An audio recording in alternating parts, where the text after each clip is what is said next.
Greetings to all listeners. Welcome to listening to another episode of Podcast Dog Slow. My name is Maria Bernatova, and my guest today is Samuel Kinsman. And we are going to do podcast, my first podcast in English language. And now, currently, we are in Costa Rica, in the place where Samuel performs his therapies. Did I say that correct? Yes, that's right. So Perfect. welcome. Thank you, Maria. It's a pleasure to be here. Yes, how do you feel? Good. I feel great. Yeah. And it's your first podcast too, or? Yeah, that's right. Really? Yeah. Okay. Yeah. So the common things for us. That's right. Oh, Yes. nice. Samuel, let's talk a little bit about you, first of all, okay? Of course. Who you are and why did you decide to be a therapist, and why have you chosen this method for your work? It's mean that it's called energetic kinesiology. Kinesiology, yes. That's right. This is the hardest word for me. Okay. Yes. Yes, it's energetic kinesiology. And so I had my first energetic kinesiology session that was done for me when I was 16 years old. And I was very, very impressed by this. And it really opened my eyes because my therapist at the time, her name is Elsa Am, she told me a lot of things about myself that I had not told her. And they were things that I didn't really want to talk about with anyone. And so when she brought these things up, it made me a little bit uncomfortable. And it also made me wonder, how does she know these things? How can she know these things? I haven't told her. And, but I also kind of had the sense that talking about these things, even though they made me a little bit uncomfortable, I felt that it really helped me. Mm-hmm. And because of that, I kept going to therapy with her. And this was a process that really helped me a lot over the years. And so this was when I was 16, and I'm now 33. And over the years, I've kept going back to her for therapy on and off. And, sometimes I've had months where I go consistently, and then sometimes I take a break. And the therapies that I did with her, the energetic kinesiology therapies that I did with her, really helped me a lot to grow as a person and to overcome some of my difficulties, some of my challenges, some of my limitations, and also to get to know myself better as a person. And so I was very inspired by the positive change that I saw in myself, and I realized that this modality of therapy has a lot of potential to help a lot of people and really make a positive difference in the world. Mm-hmm. And that's what inspired me to become a therapist. Yeah. And how did you find her? So she was, the school that I attended was, she had a connection to the school. She worked with different students at the school. And my mother had done some sessions with her. And so she suggested that she told me about her. Mm-hmm. And did you hear something about this method before, or No. It was your first time? That was my first because time, in your 16 years, it's very, very soon, I guess. It is, yeah, it is. And at the time I was very, I consider myself a very kind of logical, rational person. And because of this, it was very, very eye-opening for me that there can be some energetic things that we can't necessarily explain logically, or that just kind of break down some of our assumptions that we have previously about how the world works. And so so that was a very eye-opening experience for me. And you said that you was very exciting and very surprised that how she can know that it's happened to you. What was your first thinking about that? It's challenging, or it's a miracle, or no, I didn't think it was a miracle, but she kept talking about topics that I kind of knew that I had issues with, and she could very quickly sense that was the direction that we had to go in.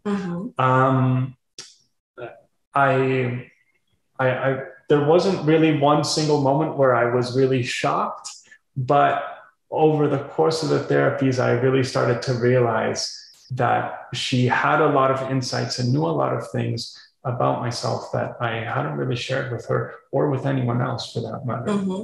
And this is only method you're working with? I'm sorry? If this is only method you are working with in your therapy? Yeah, so I use two methods for my therapy. The first is the one that we just talked about, which is energetic kinesiology. And so, and the second one is metaphysics. And so just to, and I can talk more about these and how they work and what they are as well. The thing is that the reason why we are talking about this is because we are going to talk about emotion of men. And this is, for me, it's very interesting. And I guess for every woman, because we are mothers and most of us will become mothers. So everything has in our hands because of the education, our sons and everything like this. So that is why this is the topic of podcast, emotion of men. And now, Sam, please, can you explain these two methods for us? Yeah, of course. So as I mentioned, the first one is energetic kinesiology. And this is the one that I had mentioned initially, that when I was 16, I had these therapies done for me. And my therapist at the time, her name is Elsa Am, she started her own modality or her own method of energetic kinesiology. And so this method is called holistic energetic diagnosis. The original name is Diagnóstico Energético Integral, which is in Spanish. And so this is a particular method of doing energetic kinesiology. And so energetic kinesiology is based on the muscle reflex, or it's also called the arm test.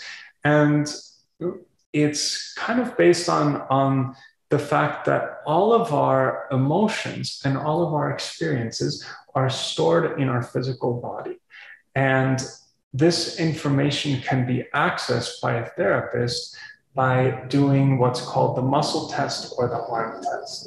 And I can explain in a little bit more detail how it works. But you know what is very interesting? When I met you first time, it was like you held my arms. That's right, exactly. And it was something totally different because I have read that we need to do something like this and press against the hands. And your technique or method of this lady is totally different. So try to explain this. Right, it's a bit different. And so as you mentioned, in most energetic kinesiology methods, the person will hold out their arm and the therapist presses down and sees if there's resistance.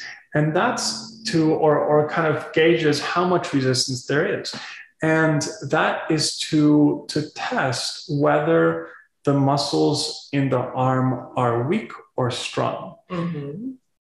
And it's to test whether they're weak or strong, whether they are reacting to something that could be causing stress.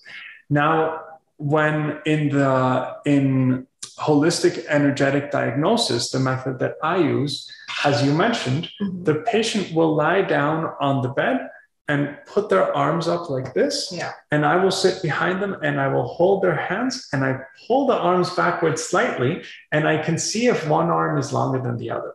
Now, if one arm is longer than the other, it's because the muscles in one of the two arms, in the shorter one, are being tensed. Mm-hmm. And that means the body is reacting to a sort of stress. Can I influence that? This movement or this length of that? Well, you can if you think about a certain thing.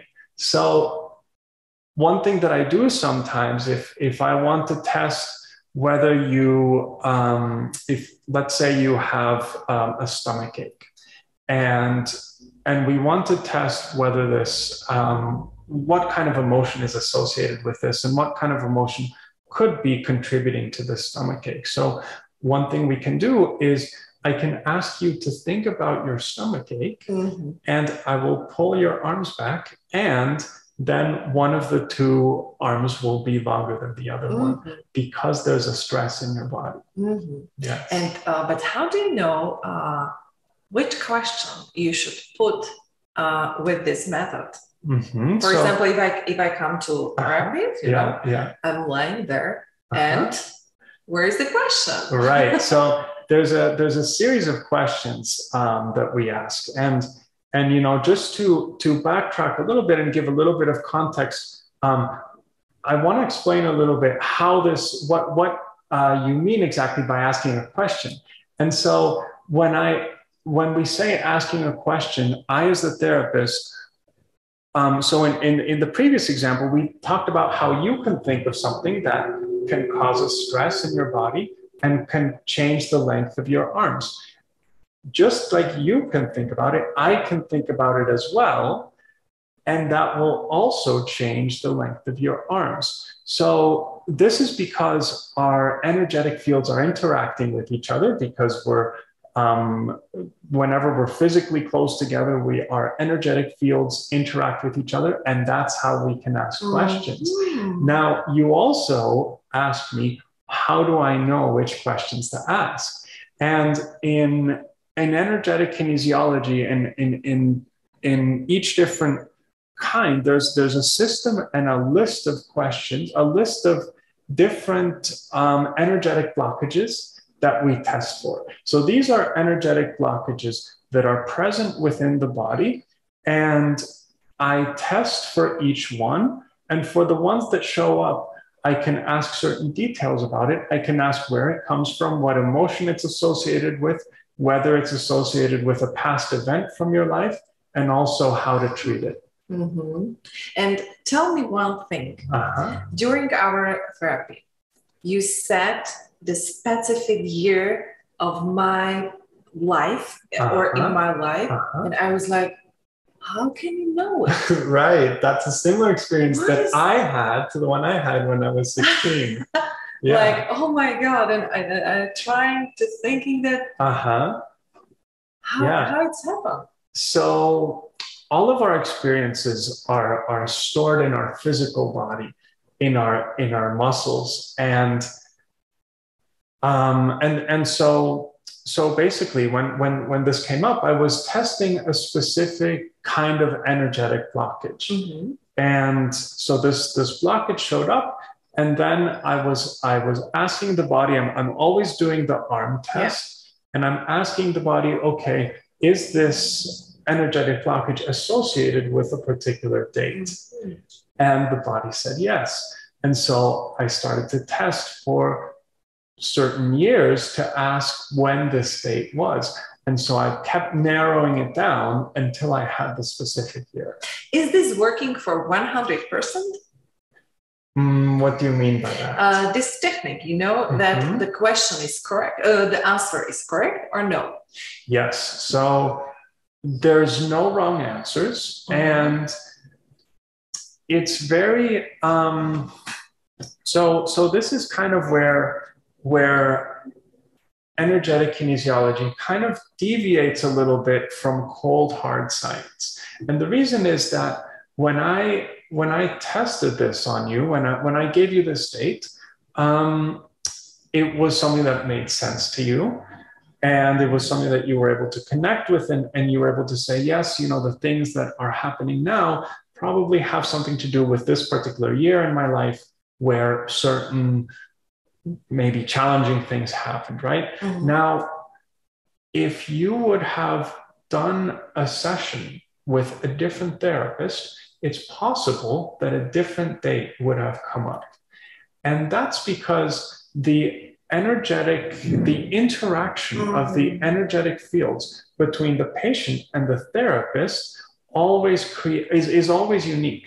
So a different therapist has different experiences, different life experiences, different emotions, different things that he or she is probably able to empathize with for you, and different things that he or she is probably able to help you with. Mm-hmm. And so based on that, the fields, the connection of your fields is going to be a bit different. And so a different issue, a different type of energy blockage may have come up with a different date. And that's not to say that the one that I came up with is wrong, but there might have been a different thing that you would have ended up working on. Mm-hmm. And Samuel, what about your age? Because let me say that you are a young man. And what Thank you. Yes. And what about client? Is there a trust because of your age? So that's a great question. A lot of my clients are actually older than me. Mm-hmm. And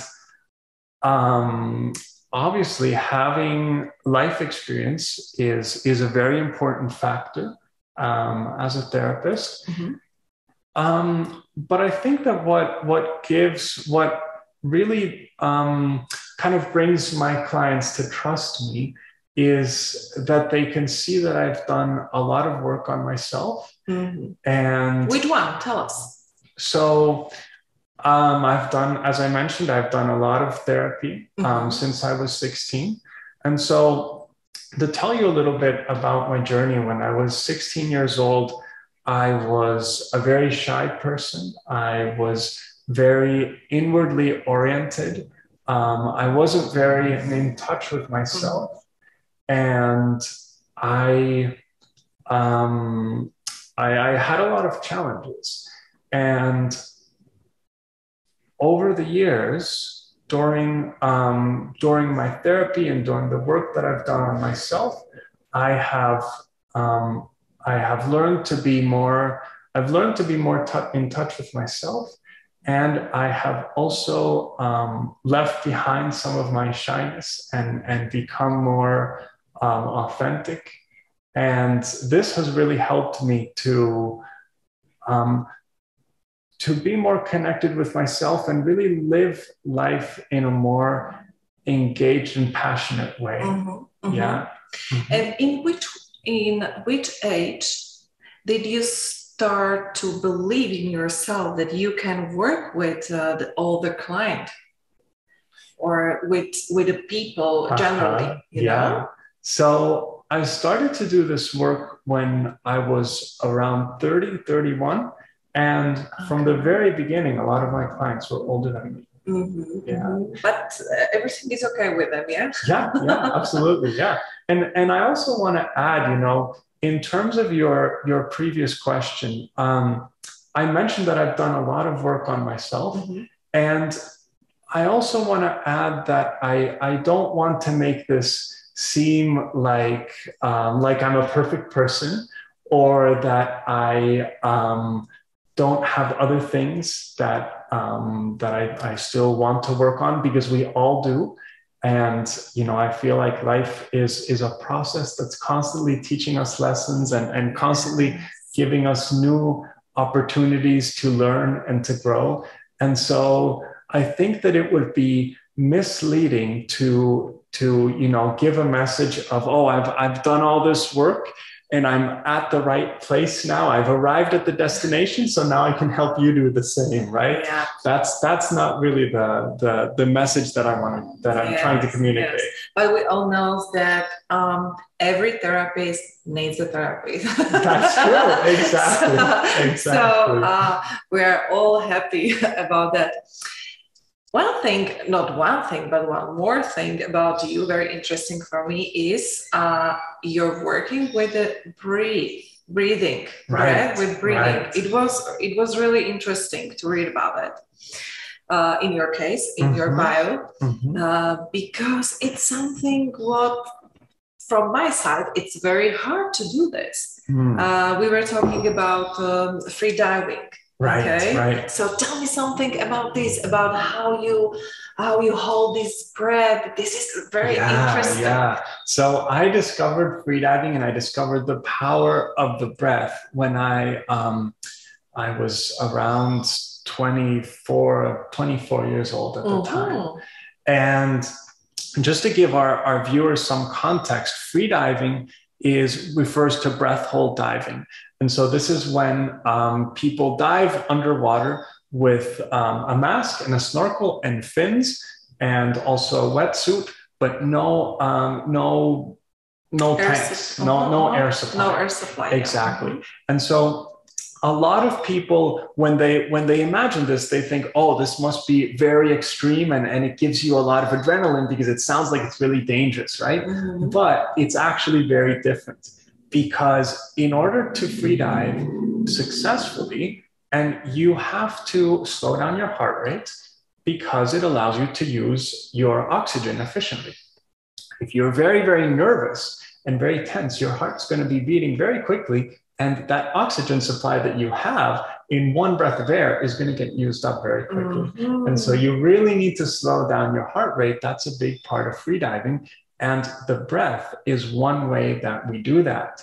And so in freediving, it's very important to make the out breath much longer than the in breath before you go on a dive, because when we're breathing out, the heart rate slows down.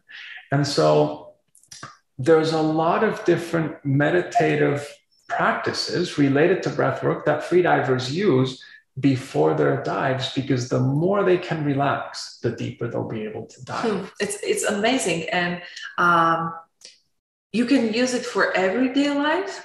Yes, this absolutely. method, and are you practicing it or? Yes. So there's so whenever you're in a situation where you want to calm down, you can make your exhales as long as possible, and you make your just show us. So yeah, sure. So we're gonna make the inhale short. Let's make a big inhale.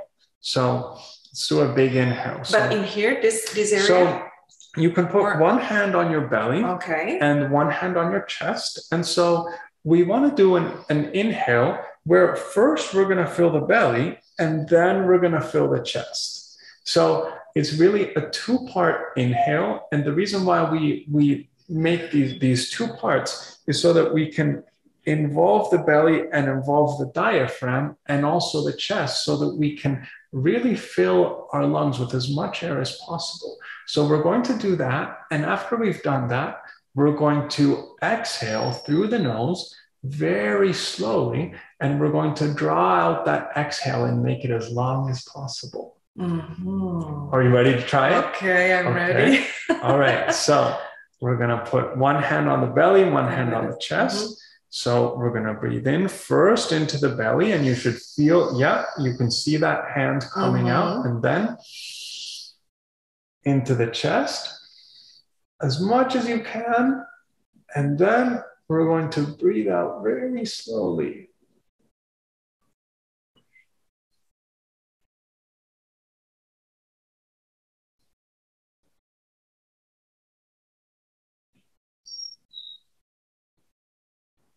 With nose, only with nose? Or? Yeah, you can do it through the nose. And so my face is going to be red. I'm alive. And so we can extend these exhalations. We can make the out breath really long. And by doing this, we slow down the heart rate. And so it helps us calm down. And so one thing that's very helpful is to do this kind of breathing throughout the day. And you can also, you don't necessarily have to make the out breath super long. You can also just focus on feeling how that air is going into your belly and then into your chest and filling you up completely with air and with energy. And see how that feels to hold it for a little bit and hold it with your full lungs, and then slowly breathe out and just connect with the feeling. Connect with the feeling. And if you can practice this without really passing any judgment about whether anything is good or bad, but you just focus on how your body's feeling, it's an excellent way to connect with yourself. Yes. And how can you use this technique in your therapist, for example? So we can do, so first of all, it's an excellent way to calm down. And some of my clients that I work with they have a very hard time calming down. A lot of them have anxiety. So they can do this kind of breath work when they're going to get an anxiety attack. It's also very helpful just kind of as a way to be able to feel your body. And it's also helpful for creating movement in the body, because usually we only breathe into the lungs and we don't involve the diaphragm. The diaphragm is a muscle that we have here. And when we breathe into the belly, we're moving the diaphragm. Yes, but in case of women, we are looking like pregnant, so maybe that's the reason. Because we always wants to be like this, Do you have experience with this kind of breathing? Well, I mean, it all depends on whether you care more about how you look or how you really feel. That's the question, Samuel. Thank you very much. I don't know, maybe the first, how we look like. Oh, I see. Well, that's a personal choice that everyone has to make. Yes, interesting. Okay, Samuel, so let's go to talk about emotions. Right. And emotions, yes, we choose men, but I think it's the same in case of women, So, or tell me, is that different between emotions of men and between and emotions of women? Right. So one thing that I have found is that a lot of men have a very hard time expressing their emotions. It's challenging for a lot of us to express our emotions. And of course, when we don't express certain emotions, that really changes our emotional lives. Because, for instance, if I am not expressing love towards other people, then they will be less likely to show love for me. Yeah. Or they will be less likely to express their love for me, right? And even when they do, if I'm not opening myself to express my love for others, then I will not be able to really feel it as well when people do show their love for me. And so this, as I was saying, for men, lots of times it's challenging for us to express our emotions, and that can really change the emotional makeup of our lives. Yes, this is a fact, we know about that, yes, but step back and why? Why do men have a problem to express? Question. And I think this has a lot to do with our society and the way that we're brought up, and the things that we learn in school, the things that we learn from the things we see on TV. I feel that we are often given the message that men do not or should not have complex emotional lives. What is a complex emotional life? It's interesting. So a complex emotional life is one where you feel and express and share a wide range of emotions with others, whether it's happiness or sadness or anger. So every kind of emotions, yeah? Right, right. And so one thing that's interesting is that, in traditional Chinese medicine, there's the yin and the yang. And so the yang energy is known as the masculine energy, and the yin energy is more of a female energy. And so all of us, whether we're men or women, we all have both energies within us. We have both yin and yang energy. Yang energy is the masculine energy, and so it has to do with energy, with force, with movement. It has to do with linear thinking. It has to do with logic. And yin energy is much more related to, it's a very nurturing energy. It's a very beautiful, creative energy. And it has a lot to do with, it's very emotional. It has a lot to do with connection. And so basically society, and so as I mentioned before, both men and women have both of these energies. And it's very important for us to connect with and be in touch with and express and live both sides of these energies.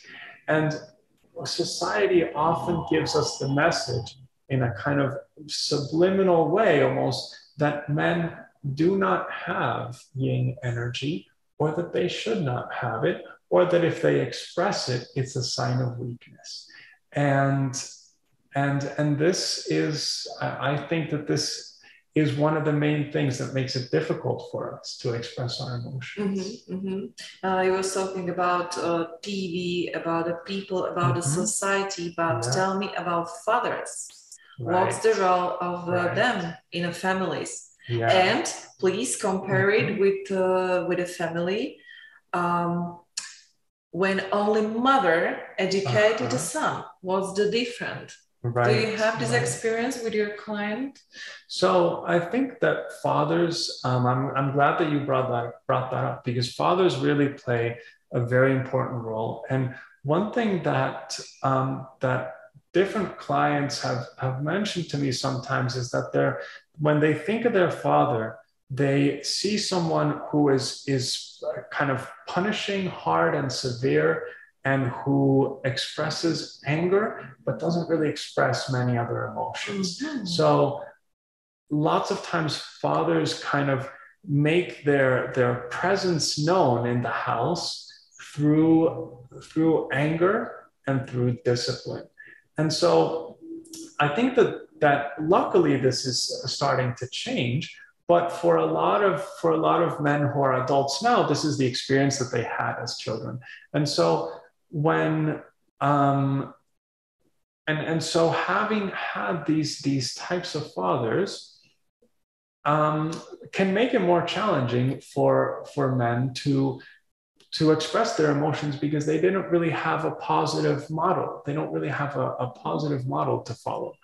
And so, of course, that is not at all to say that, it's their fault, right? One thing that we always really focus on in therapy is what work can I do on myself to create a positive change, right? Because if we look for causes or problems outside ourselves, then it's very, very difficult, because those things are very challenging to change. Yes, we're talking very generally now. Yeah, of course. You're living here in Costa Rica. That's right. Try to tell me, or try to compare the Costa Rican men and with the other part of work, for example. Do you have this kind of experience to work with the other nationalities? Well, most of my experience has been here in Costa Rica, and I've worked with a lot of Costa Rican men. So one thing I can say is that Costa Rican, Costa Rican society is starting to change. The more kind of traditional part of it is very, very focused on the idea that a man, what makes a man is strength. And so this strength has to be shown through, it can be physical strength, but it can also be like a strength of, I don't let anyone mess with me. I don't let anyone cause problems for me. And it's kind of like this a mentality of not showing weakness. Mm-hmm. And so this, and as I mentioned, this is something that's kind of traditionally been the case, but with a lot of young people, this mentality is luckily starting to change. Mm-hmm. And so, every country, every society has its challenges, has its pros and its cons. And this is perhaps one of the challenges that I've seen in this country. And that's not to say that other countries are better or worse. And I think that this is one of the reasons why a lot of the people I've worked with have had fathers who had a hard time showing emotions other than anger. Mm-hmm. Yeah.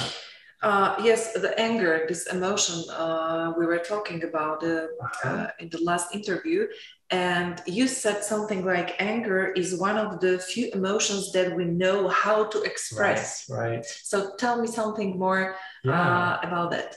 So about this.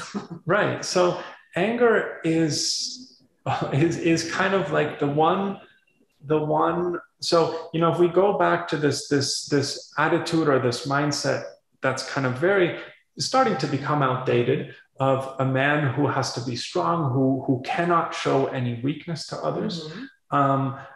Anger is kind of like the one emotion that is acceptable for this kind of man to show or mm-hmm. display, right? And so when we, and so I believe that all men are very complex emotional beings. We have a lot of different kinds of emotions.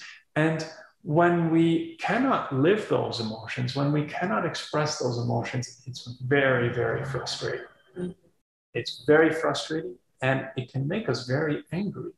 Whether we're aware of it or not, mm-hmm. it can make us very angry. And so all of this energy that we have inside, which comes from all these different emotions, whether it's sadness or happiness or love or empathy, all these different emotions that we have that we're not expressing, this energy ends up coming out as anger, because it's the one thing that we have seen the men who modeled for us, we've seen them express it, so we know how to express it. And we feel almost subconsciously like it's socially acceptable. Mm-hmm.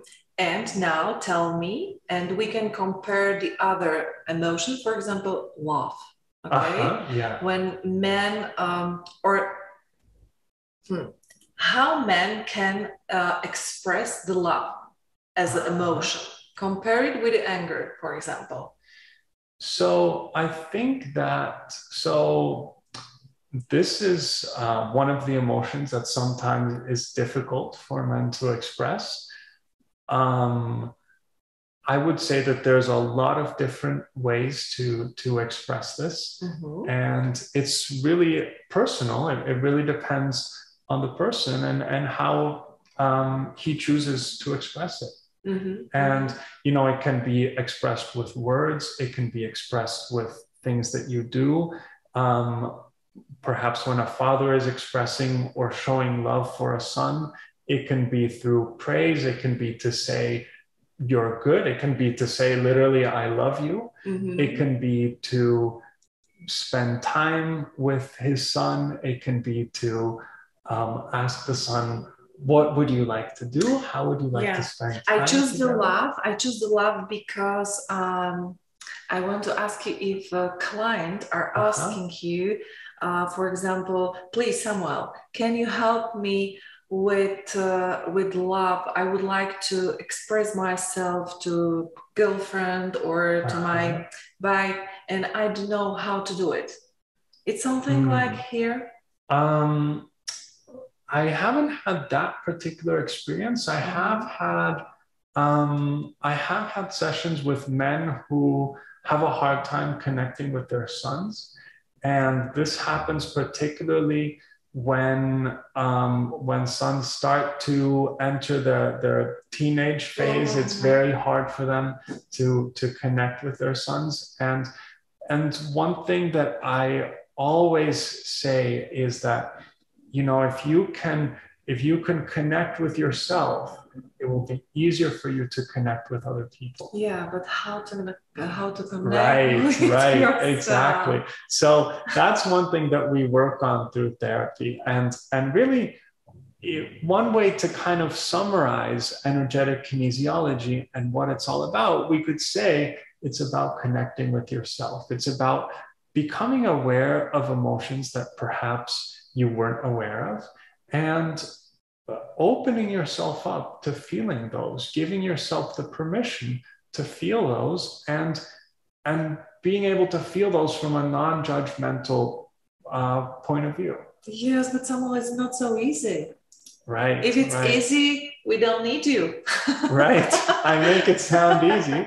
But that's why therapy exists. Yeah. Yeah. So that's really what the work is about. Yeah. Question. What is the most common problem clients come up with when it comes to emotions?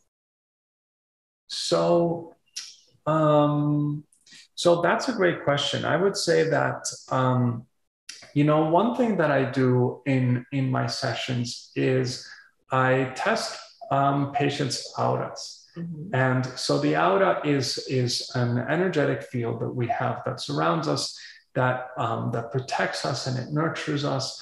And it's very, very connected to our emotions and our emotional well-being, because our emotions can affect and change the way that the aura manifests. Mm-hmm. And so throughout the therapies, I often test whether there's weak areas within the aura.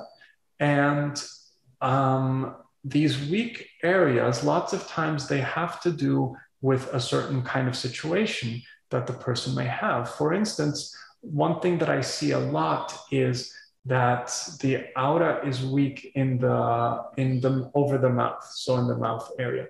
And this tends to happen when people either don't honestly express their anger or their sadness. They hold it back. Mm-hmm. And so this is something that I really see a lot. And so it's something that I work a lot with my clients. Mm-hmm. And the other area, what do you mention about the other areas? Yeah, excellent question. So the area of the chest has to do with hiding feelings of love and not expressing your feelings of love. And I'm just going to check my notes here. Mm-hmm. The area of the throat has to do with feeling like you're scared because you're holding back. You're not being able to express either emotions or thoughts. We also have with the eyes. The eyes have a lot to do with control. And so when we try to control things too much in life, then lots of times the aura over the eyes tends to be weak. Mm-hmm. And so this is something that we kind of correct and work on during the therapy. And now explain me, please, how can you see or how can you feel my aura and the weak place? I don't understand that. Right. So I just check it with the arm test. Exactly. Uh-huh. So you are thinking about this area or how it's working? Yes, exactly. And then you pull the hand. Pull the arms, exactly. Mm-hmm. Yeah. And what about clients? I'm curious about these things. People are watching on you like, you are crazy, man. What are you telling me about? Right. So, everyone who comes to therapy they know it's a holistic alternative therapy. And so they already have somewhat of an open mind. Okay. And so, and lots of times people are very surprised about how it works. and they say, well, you know, I've never done something like this before. And lots of times I feel like people's reaction lots of times is, you know, I don't quite understand how this works, but I can see that there's something going on here. I can see that, you know, we're working on the right things. Mm-hmm. I got first session, I guess. Yeah, I think so. Yeah. And you said that, Maria, you look much more happiness or something like this. And I was like, really? in very quiet mood, you know. I think that yes, if you compare my mood before the session and after session, it's just tell me, maybe you can tell the people what was the different. Well, you can use me. Okay, excellent. Yeah. So I felt like on the, you know, when we started our first session, you were kind of frustrated about some things, and you were you kind of felt maybe like, oh, well, this isn't working, or that isn't working. And there were certain things about yourself that I felt like you weren't fully embracing. And I really saw a really big contrast with our last session, where, you know, you walked in and I felt like, oh, wow, there's like a glowing light almost that I can see in your face, which I definitely didn't see the first time. Mm-hmm. And I felt like I had the sense that you were much more connected with, you kind of made peace with some of the things, maybe some of the aspects about yourself that you kind of weren't very happy with at first.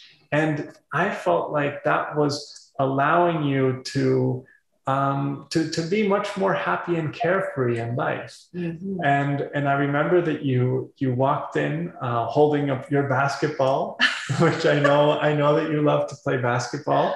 And I felt like, oh, Maria is doing the things she likes, and she's doing the things that make her happy without really thinking about it so much, and without really like asking herself like, oh, should I be doing this or shouldn't I be doing that? Or what if this happens? You're just happy and living your life. Yeah. And that was a big difference from our first session. Thank you, Samuel. You know what's the most interesting about this all things that nobody knows me here, and this is amazing. So I'm enjoying this this anonymity, or anonymity. Yes, exactly. Anonymity is perfect.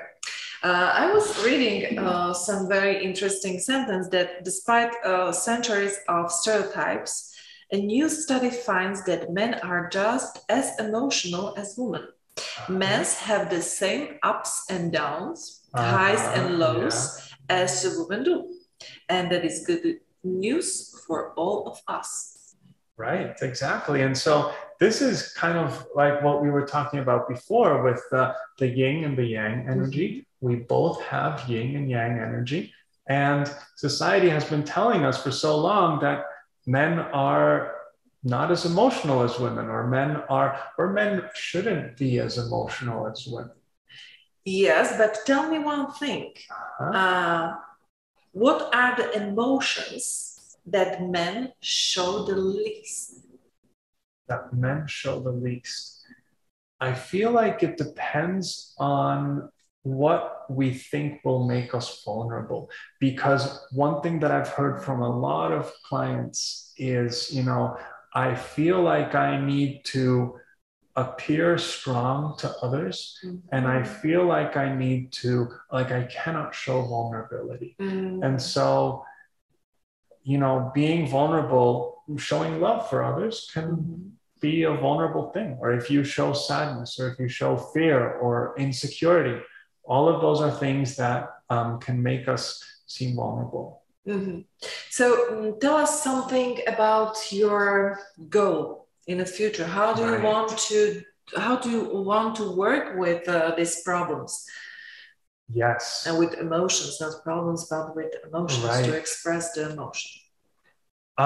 So I think that I really see myself connecting with more clients and helping them get in touch with their emotions and express their emotions.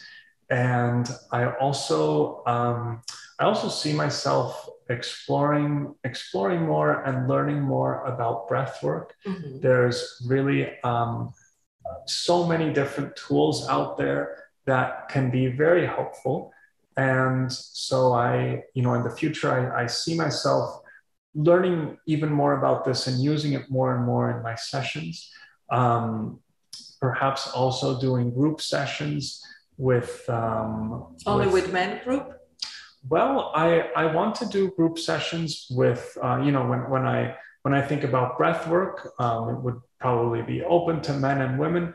I've also been planning for a while to create a men's group, like a men's circle, where we talk about our emotions, the things that we're going through in our lives, and we listen to each other and provide support for each other. One thing that a lot of men have told me is that it's easier for them to express themselves with women. They have friendships with women where they feel that they can express themselves, but not as much with other men. Mm-hmm. And I think it's very, very helpful and empowering for us as men when we can express our emotions with other men in a very masculine setting, and a setting with a lot of masculine energy. And we can, create a space where we kind of give each other the message and the support that, yes, it's a good thing to show and express our emotions. Mm-hmm. And are you ready for all this works with men? Yeah, absolutely. Yeah. Yeah. In a personal or?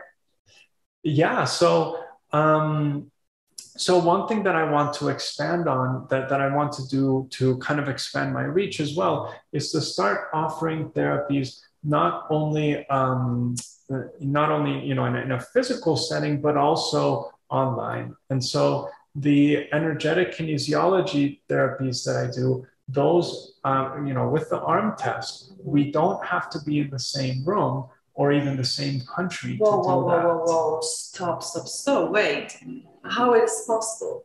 So as I mentioned before, for the arm test, to do the arm test, when we are close together, our energy fields and our auras Mm-hmm. interact, and they create kind of like a shared field that I use to ask questions, which I then get the answers to from your arms. Now, if you're in a different country, then I can set the intention for my energy field to connect with yours. And if you are open to this, then our energy fields will connect, and I can do the same arm test, and everything's going to work the same way. Why? How? I don't understand how. I'm in Slovakia, you're here in Costa Rica, yeah. and my hand is, my arms is here. How? So I'm going to test this on my own arms. So the method that I use is I basically hold my two hands together like this. Mm-hmm. And this is where you really have to work on developing a very fine sense of perception. Mm-hmm. And you have to be very calm and enter a very meditative state. And when I do that, I can sense very, very subtle movements in my own hands that show that I'm basically doing the same test as if it were on your arms. And is that a new method, or what is it? So this is something that a lot of therapists have used for many years. It is something that I'm kind of eager to work on and to do in the future. Mm-hmm. It does take some practice to get there, and I'm at a point where I'm just kind of fine-tuning some of the details. Mm-hmm. And so I'm really looking forward to starting to offer this to clients in the very near future. Yes, because it sounds very interesting. Yeah, and it's very comfortable for them. you know, because you can work with all the world. And exactly. It's wonderful. It's wonderful. We were talking about men, and one question came to my mind, that are men willing to do with themselves? Are men willing to do with themselves, with their emotions and everything, you know, because we were talking about emotions, they are hidden very often. So are they willing to do with them, with this emotions? To deal with their emotions, yes. Right. So, well, some men are and some men aren't. And tell me in percent, for example, how much percent of men in Costa Rica, for example? Well, that's an excellent question. And what I can tell you is that all of the men that come to therapy, they have some level of openness to working with their emotions. Otherwise, they wouldn't come to therapy. This is condition, I think. Yeah, exactly. And this is one thing that's very important for energetic kinesiology and really for any kind of therapy. It's not about, like if I go to a therapist, it's not like I'm going to go to a therapist and the therapist is going to do the work for me and then I'm going to feel a lot better. And it's really, the person who goes to therapy is really the responsibility to really do the work, be ready to do the work, be ready to work on themselves and change things, which can be scary to do. It's on them. And so as a therapist, I'm really just kind of a guide who guides people along the way. And, people who are not really ready to do the work, they can come to as many sessions as they want, and it's not going to be that helpful. Yeah. So maybe it's a time to start with a session on distance. Yes, exactly. And when you're back in Slovakia, we can do a session. Yeah. And many people, I think that many people can watch this video. And yes, it's very interesting because, you said before that every therapist has a different kind of method of work and has a different energetic pool or something, And this is very interesting, because I can make this interview with you, with a therapist from England, with a therapist from Czech Republic, Slovak Republic, and every kind of this energy is different. And that's why I guess that the result will be different and something new we can know about ourselves. Right, exactly. And one thing that's very interesting is that in my experience, the people who come to therapy with me always have something specific that they're working on that I have either worked on myself in the past, or lots of times it's even things that I'm currently working on. And so lots of times it's very interesting because people come and they say what they want to work on. And lots of times I think, oh, wow, this is like, I'm just in the process of figuring this out for myself. I'm not sure if I'm ready to help someone. But it's logical because when we're speaking about the energy, it's illogical that energy come to this place and we're working on each other. It's amazing. Exactly. Exactly. So you have prepared something for us to show us. Oh, yes, that's right. So because we are going to the end. So this is show us. So this is a Tibetan singing bowl. And so I wanted to show this. I wanted to show you this because because I use this in my sessions, as you know, and this is I use this especially when I work on people's aura.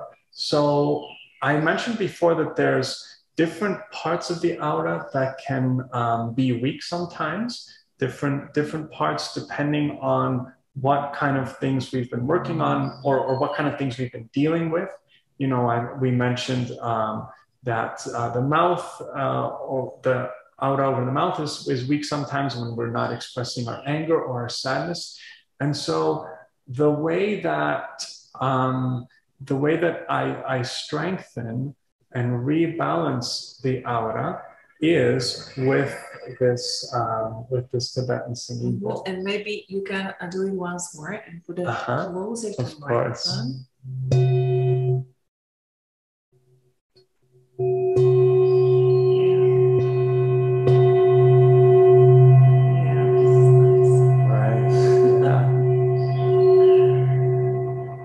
This is nice. So Samuel, it was really nice to talk to you and to have our first interview in English. Of course. And I hope that your vision will come through very soon. And if you want to tell something to our listeners, please, this is your place. And you can share your website, or not website, but Instagram profile. Right, exactly. So if for anyone who would like to get in touch with me or learn more about the therapies that I do, our Instagram is resonare_CR. So Resonare is the name of the company that I work with. It was founded by my mother about 10 years ago, and she does the same kind of energetic kinesiology therapies that I do. She also does metaphysics, and so that's Resonare_CR, and it's probably, I think you're going to post that in the description as well. And and so a message that I have for the viewers, and this is particularly a message for men, is that I would like to invite all men to connect with their emotions, to observe your emotions, and when you feel like if you feel like you have emotions that you cannot share with your friends or your family or your loved ones, know that this is, it's perfectly normal and it's perfectly good for you to have these emotions, even if we're kind of told sometimes, or have been told, that men should not be emotional, or that or that we need to be strong, or that we cannot show weakness. There's a lot of power in vulnerability and in recognizing the emotions that we have. And it's part of a process and a journey that will lead us to a much more satisfying life in the future. Nice, Samuel. Thank you very much. Of course. Thank you to all of you, because this is a support, and I can feel it, the support of you. And every information, if you want to know everything about my product LiveSlow, or about my podcast TalkSlow, you can find my website liveslow.sk, and I will put all information about my guests and about the other guests on that website. So have a beautiful day. Enjoy your uniqueness every day, and I look forward to seeing you in person, or while you are listening the TalkSlow podcast again. Thank you very much, Samuel. Thank you. And I wish you all the best. Thank you. Same to you, Maria. It's been a pleasure. Thanks.